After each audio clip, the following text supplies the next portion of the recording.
உன்னால் ரட்சிக்கப்பட்டவர்கள் இவர்கள்.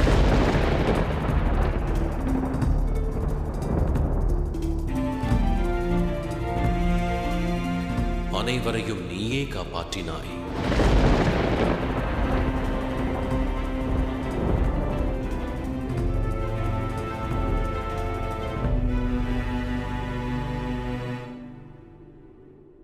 பக்தர்களுக்கு தாயாகவும் பாவிகளுக்கு மகா காளியாகவும் மாறுகிறாய்.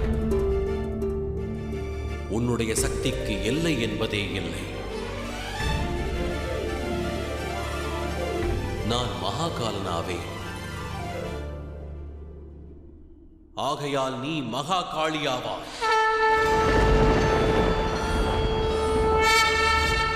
மகாகாளி போற்றி, மகாகாளி போற்றி, மகாகாளி போற்றி, மகாகாளி போற்றி, மகாகாளி போற்றி, மகாகாளி போற்றி, மகாகாளி போற்றி, மகாகாளி போற்றி.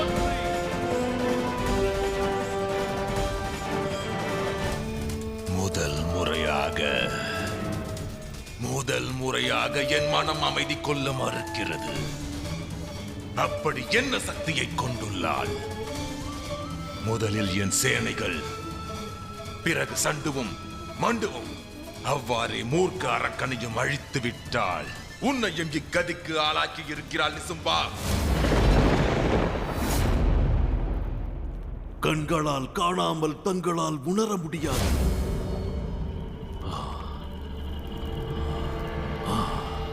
அவள் அசைவு ஒவ்வொன்றும் பெரும் சூறாவளி போல் இருந்தது. அவள் பார்க்கும் இடமெல்லாம் தீப்பிழம்பென மாறிக்கொண்டே இருந்தது. மகா காலனையும் விட அவள் மிகவும் ஆபத்தானவள்.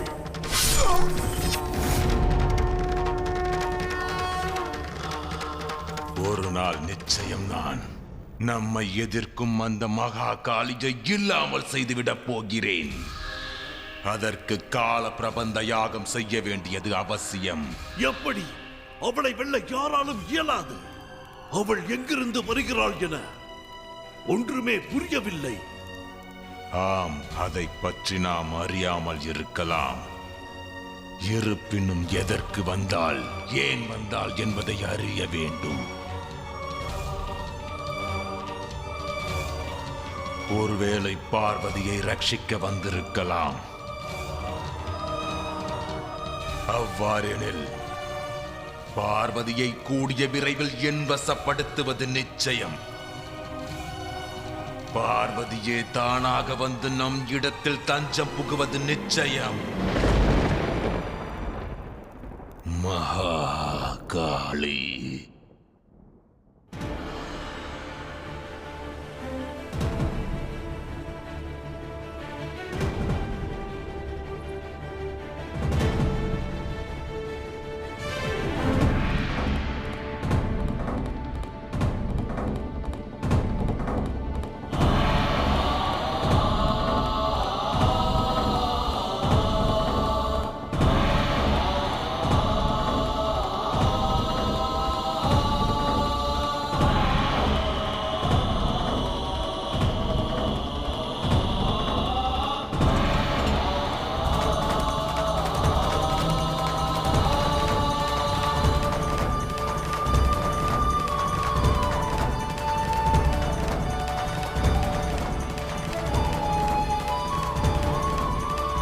கண்டாயா பார்வதி?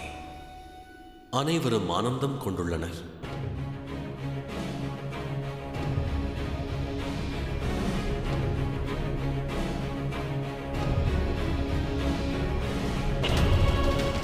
இருப்பினும் என் மனதில் ஆனந்தத்திற்கு பதிலாக வருத்தம் மிஞ்சி இருக்கிறது. மகாதேவா, நான் யார்? இதற்கான பதில் எனக்கு அவசியம் தேவை. தாங்களும் அந்த பதிலை கூறவில்லை.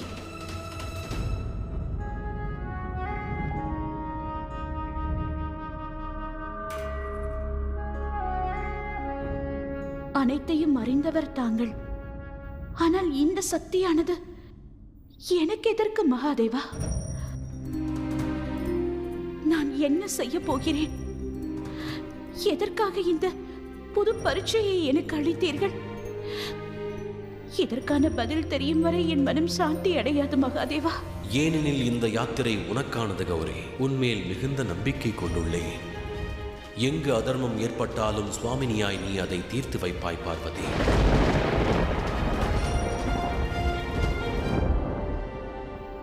இத்தகைய உன் யாத்திரையில் நான் எதற்காக துணையாக இருக்க வேண்டும்? உனக்கு துணை யாரும் தேவையில்லை. மகாதேவ்,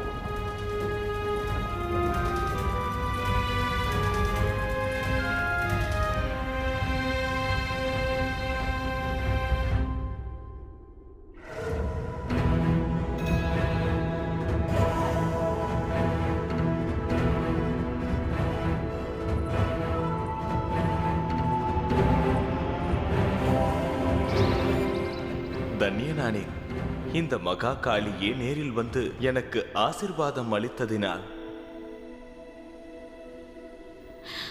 தாங்களும் அனைத்தையும் அறிந்திருந்தீர்கள் தானே? ஏன் என்னிடம் மறைத்தீர்கள்? இப்பொழுதாவது கூறுங்கள், எனக்கு மட்டும் ஏன் இப்படி? சூரியனுக்கு ஒளியானது என்ன சொல்லித்தரப் போகிறது? நீ ஒரு சமுத்திரம் தேவி. உன் எதிர்காலம் என்னவென்பதை நீயே அறிய வேண்டும். உன் லட்சிய வழி நடத்தல் வேண்டும். அதற்கான பயணத்தை தனியாக துவங்க வேண்டும்.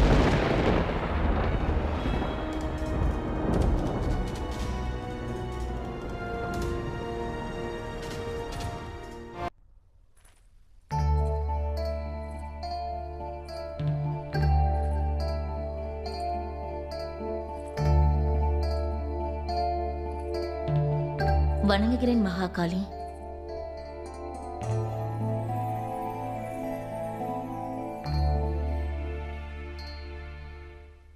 தேவி பார்வதி, அந்த சக்தி தாங்கள்தான் என்று நான் கூறினேன் அல்லவா? என்னவாயிற்று தேவி பார்வதி? ஏன் இத்தனை சங்கடம் தங்களுக்குள்? அப்பொழுது தாங்கள் செய்த அனைத்துமே தேவர்களை காப்பதற்காக அவசியம் தேவைப்பட்டது. மகாதேவரை அவமதித்தும் விட்டேன். தாங்கள் நாராயணனின் மனைவிதானே தேவி லட்சுமி? தங்கள் பதியின் மீது பாதங்களை வைப்பீர்களா? அப்படி ஒரு பாவத்தை செய்த எனக்கு என் வாழ்நாளில் பிராயச்சித்தமே கிடைக்கப் போவதில்லை. அவ்வளவு ஆக்ரோஷமாக இருந்த என்னை அன்று தன்னுடைய கண்களால் என்னை சாந்தப்படுத்தியவர் மகாதேவர். ஆனால் நான் என்ன செய்தேன்? அவர் சரீரத்தின் மீது பாதத்தை வைத்து பாவம் புரிந்து விட்டேன். ஏன் இவ்வாறு பேசுகிறீர்கள் பார்வதி? இவை அனைத்தும் தங்களின் பிரம்மை. பிரம்மை இல்லை, என் மனதில் தோன்றி.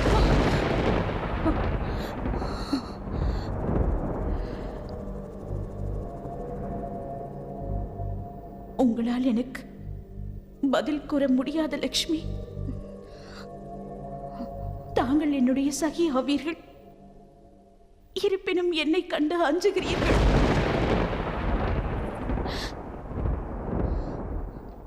அசுரர்களை வதம் செய்து செய்து என்னுடையவர்களை நான் இழந்து கொண்டிருக்கிறேன். அவ்வாறு அல்ல தேவி பார்வதி. நாராயணன் தங்களுக்காக காத்திருப்பார். தாங்கள் செல்லுங்கள்.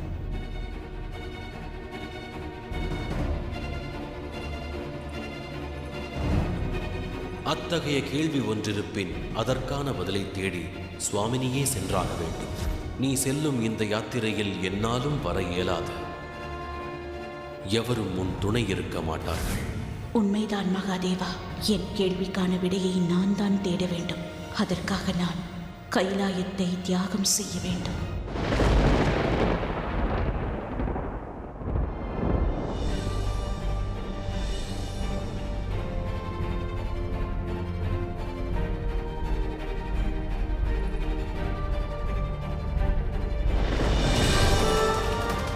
இன்று வரை தங்களை பிரிந்து செல்ல வேண்டும் என்று நினைத்ததே இல்லை. ஆனால் இன்றோ நான் செய்த பாவங்கள் என்னை துரத்துகிறது.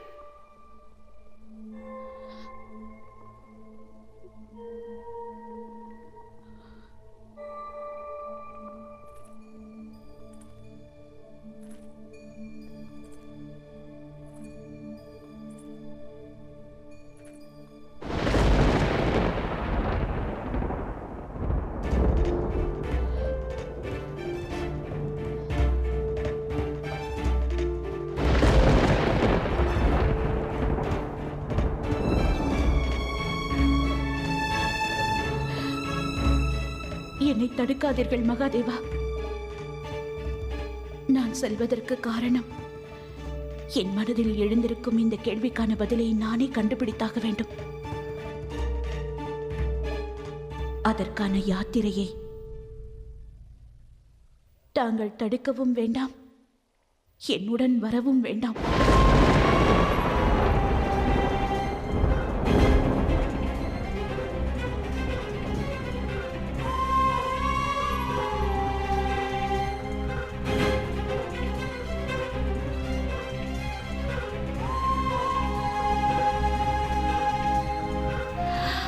அதுவரை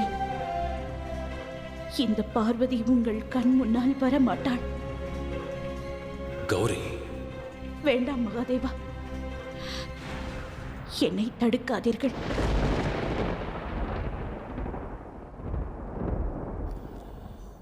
நான் இங்கு வந்தது உன்னை தடுப்பதற்கல்ல. உனக்கு விடை கொடுக்கவே வந்தேன்.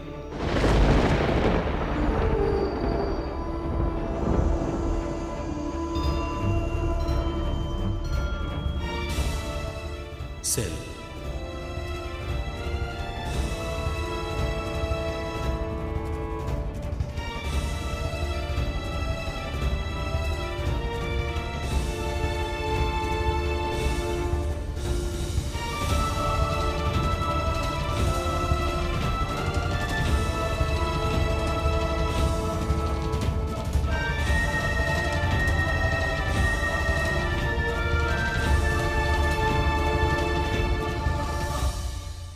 இப்பயணத்தை தொடங்குவதற்கு முன் அவசியம் நீ வாக்கொன்றளிக்க வேண்டும் பார்வதி. இவ்வுலகை பொறுத்தவரை நீ என் மீது பாதம் வைத்தாய். ஆனால் என்னை பொறுத்தவரை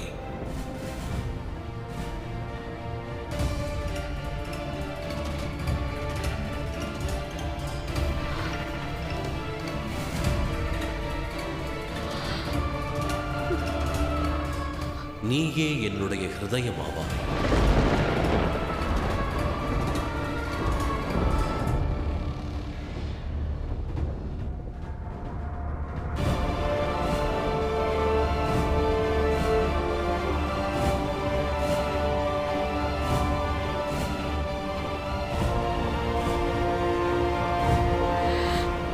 நீ செல்லும் பயணம் கடுமையாக இருக்கலாம். நான் அறிவேன் மகாதேவா. இன்னொன்றையும் நான் அறிவேன். இந்த பயணம் எனக்கு மிகப்பெரிய பாடத்தை கற்றுக் கொடுக்கும்.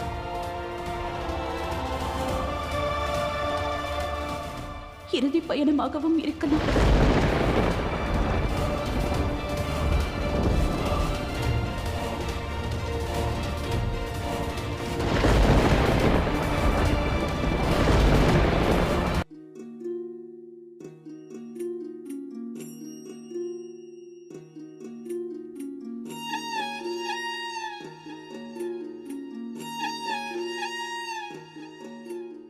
ஏனெனில் இந்த பயணம் உனக்கானது கௌரி. எனக்கு இதில் பூரண சம்மதம். இத்தகைய கேள்வி இல்லையெனில் இப்படி ஒரு பயணத்தை நீ மேற்கொள்ள வேண்டிய அவசியம் இருக்காது. நீ மேற்கொள்ளும் இப்பயணத்தில் நான் உடன்வர இயலாது கௌரி. நான் மட்டுமல்ல, எவரும் உடன்வர இயலாது.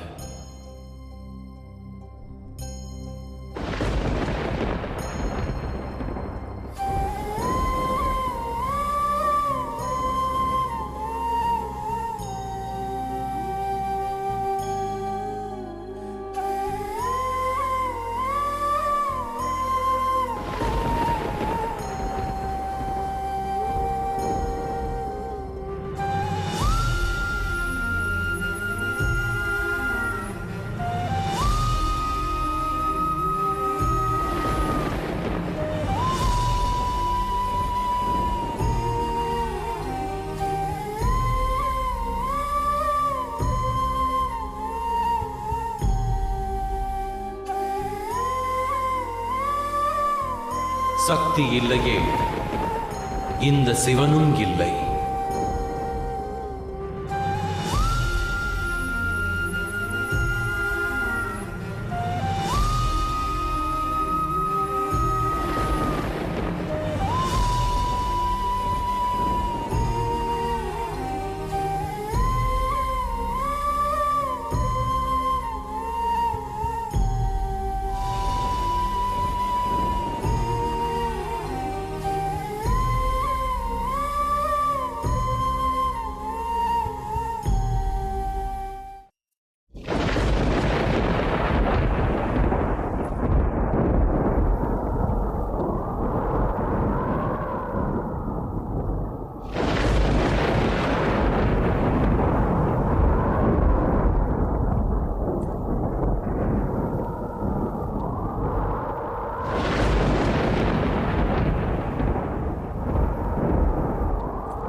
இதுதான் நடக்க வேண்டும். கால ஞானத்தை அறிய கைலாயத்தை விட்டு பார்வதி வெளியேறிவிட்டாள். அவள் தான் யாரென்று உணரும் சமயம் வெகு தூரத்தில் இல்லை. அனைவருக்கும் முக்தி கிட்டும்.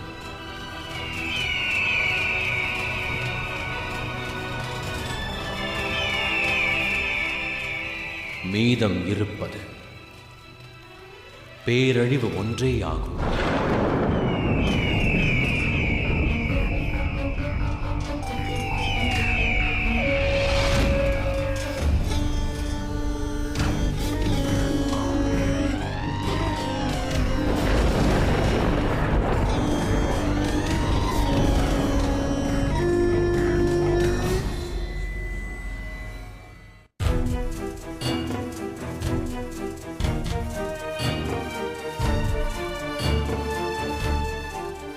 பிரபு, அன்னை பார்வதி தேவி எங்கிருக்கிறார்? கைலாயம் முழுவதும் தேடிவிட்டோம். பார்வதி கைலாயத்தை விட்டு சென்று விட்டாள் நந்தி.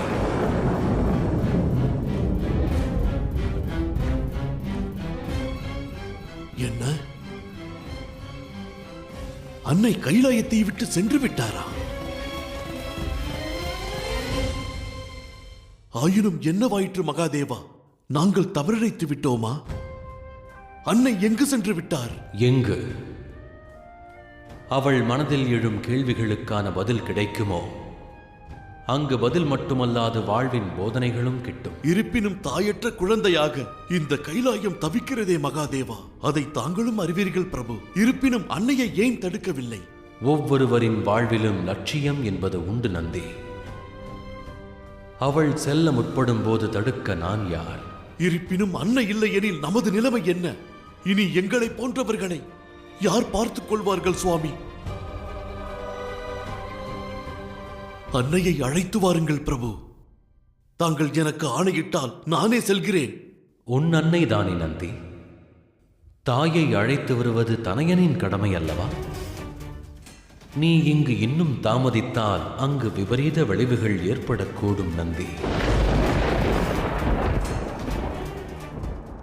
புறப்படு.